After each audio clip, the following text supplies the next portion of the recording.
Hey everyone, this is Ryan with Chisel and Fork. I wanted to have a video today highlighting my original scone recipe, the chocolate chip scones. And I'm doing that because I'm actually launching this cookbook today. It's about 50 delicious everyday scones ranging from sweet to savory. You're going to find more traditional ones like just the classic English scone or butter pecan, which is my wife's favorite. But you also find some unique ones like jalapeno cheddar or even cacio e pepe or carrot cake scone.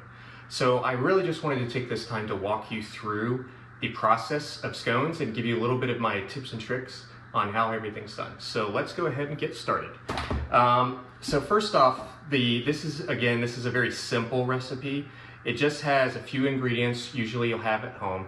You'll have some all-purpose flour, granulated sugar, you have a combination of baking powder and baking soda for the rise, some salt, vanilla extract, butter, in this case chocolate chips, and for this specific recipe I use buttermilk, but sometimes I'll use heavy cream, sometimes I'll use some eggs in place of the buttermilk or a combination. It really just depends on if I'm trying to get more of kind of a blend of a rich scone, more crumbly scone, on which direction I'm going to go in. So first off, as far as the recipe itself, this one is again the base recipe and it uses 2 cups of all-purpose flour.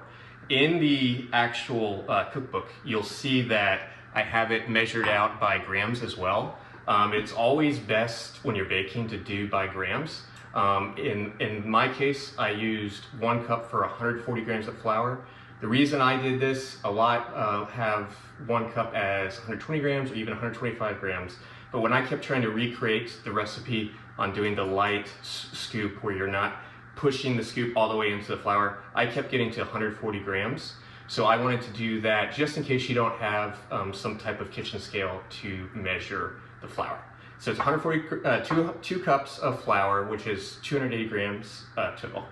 And then I also have 2 teaspoons of baking powder, half a teaspoon of baking soda, and a half a teaspoon of salt. And so what you're gonna do here is just mix this in together, just the dry ingredients, and then you have 1/4 cup of granulated sugar, and you're gonna mix that in. The great thing about scones is they're pretty customizable. If you wanted a little bit kind of a molasses flavor, you can actually substitute the granulated sugar for light brown or dark brown sugar. If you want them a little bit sweeter, you can add a little bit more sugar. It won't affect the recipe. Again, it just adds a little bit of sweetness to it. So that's all you do as far as mixing the dry ingredients. Now we're gonna actually incorporate the butter. One of my keys, and I'm gonna go get this while I'm chatting, to shred the butter. One of my kind of tips and tricks is using frozen butter.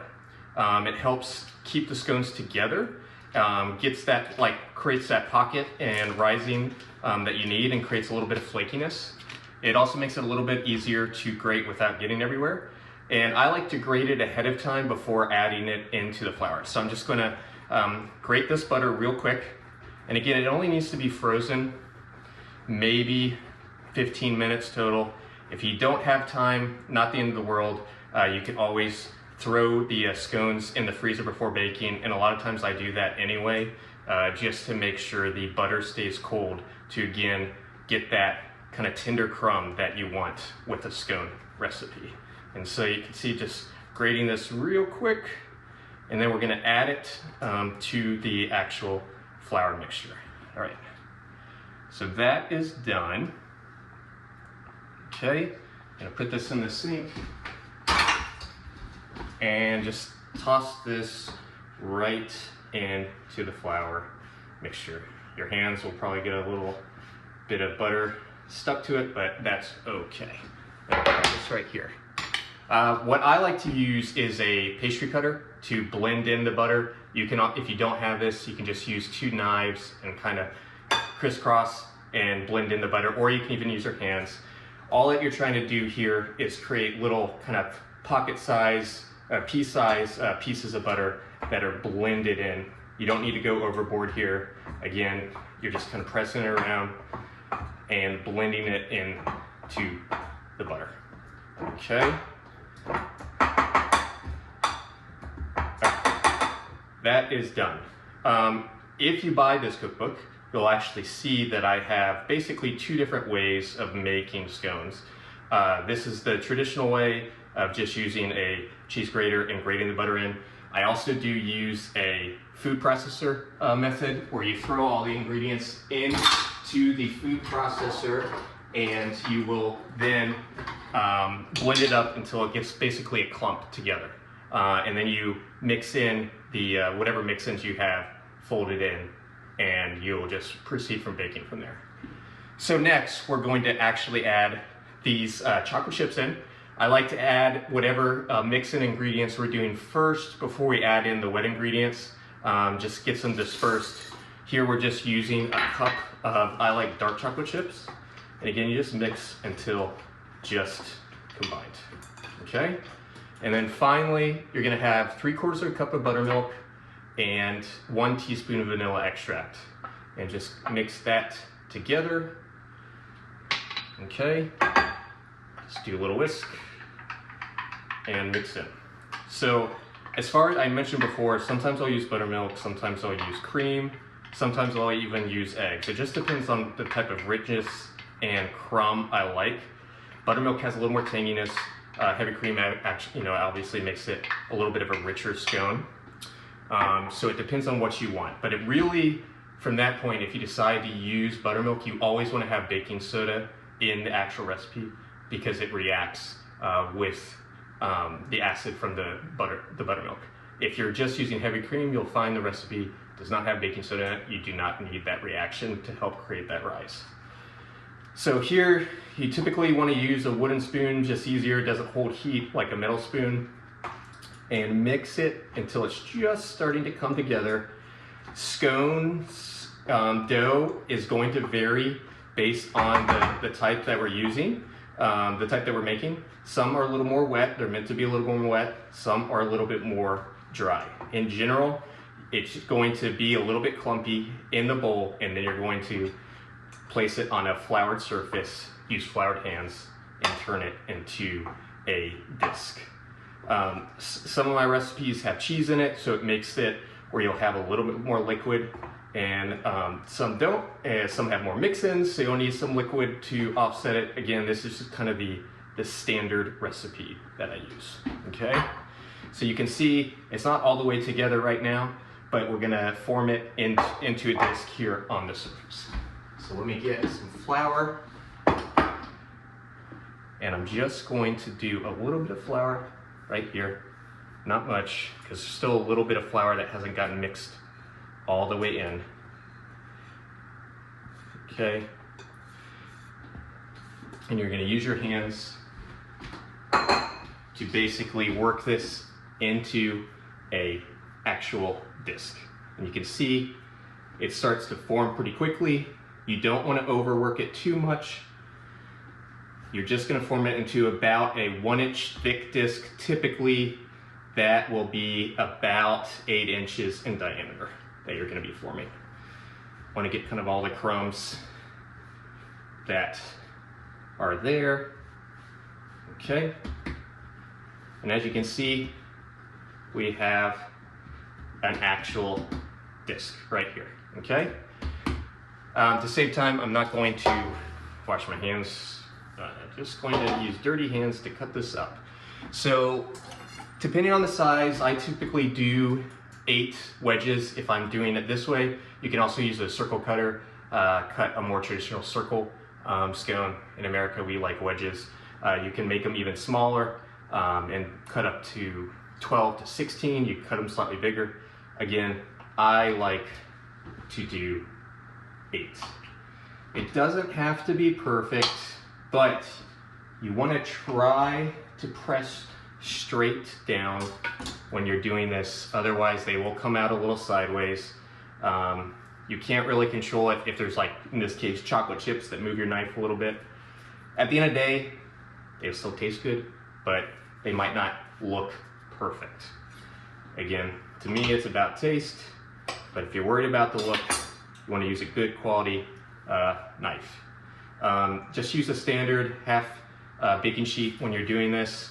Line it with parchment paper, prevents it from sticking and burning. And then we're going to be baking these in just a minute. So I mentioned this before, I like to just make sure that the butter is nice and cold. Throw in these scones for 15 minutes in the freezer. Again, get them cold. Once these are actually frozen, or not frozen, but once they've been in there for 15 minutes, we're going to brush a little bit of buttermilk on top and sprinkle some sugar just for some more sweetness and help brown them a little bit more. So I'm gonna go and throw these in the freezer, and when we come back, I'll show you what I do before we bake them. All right, so these scones have been in the freezer for 15 minutes, and as you can see, I press much firmer now. So what we're gonna do is just put a little bit of the buttermilk on top, and then some coarse sugar. I like to use coarse sugar, but you can use granulated sugar too. The buttermilk is meant just to help it brown a little bit more. If you want really truly golden brown scones, I actually recommend doing an egg wash, and that will make them golden brown and add even a little bit more crunch on top when you add the sugar.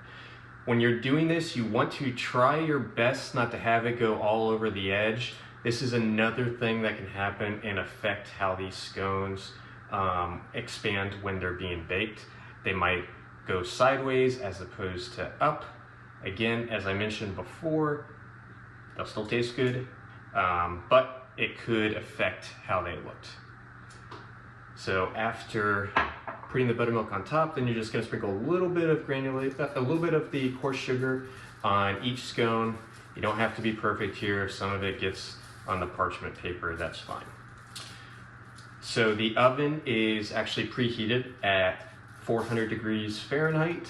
The main scone recipe I use bakes at 400. There are a few that bake at a higher temperature, a few that are lower, but in general, it's 400 degrees.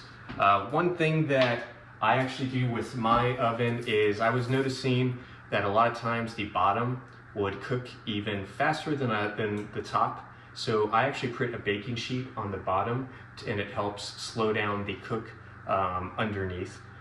Not every oven is the same. The other recommendation I have is actually have an oven thermometer so you know that your oven is at the correct temperature. I learned that the hard way when I first started making scones in this house. Oven was not calibrated correctly, and my recipes were not working out. So you're gonna bake this for 400 degrees, as I said before, about 18 to 20 minutes. It will vary, again, depending on your oven. You usually wanna try to put it in the top third of the oven, so again, it cooks the top part a little bit quicker. So we're gonna go and just place this in, and then when we come back, we will have some fresh scones. All right, we're back. So the scones should be ready now. So I'm gonna take them out of the oven and see how they look. Yep, they're looking good. As you can see, we've got some golden browned areas. As I mentioned before, if you want them really golden brown, I would do an egg wash as opposed to buttermilk.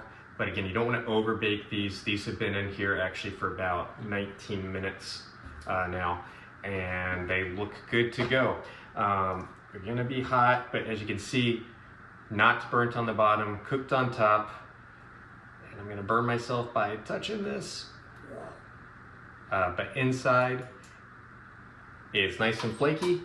I'm not gonna take a bite of that because I basically just burned my fingers off. But again, scones are super easy to make. So just a reminder, the cookbook is available to order now. You can actually order it from my website, chiselandfork.com. But it's also on Etsy, and it's going to be on Amazon as well. It's currently $24.99. Make a great gift for anybody that loves to bake. So hopefully you enjoyed this and you go make some scones. Thanks. Oh, one more thing. I'd have to say something in honor of my roommates who wanted me to title this something different. Scone appetit. Have a good one.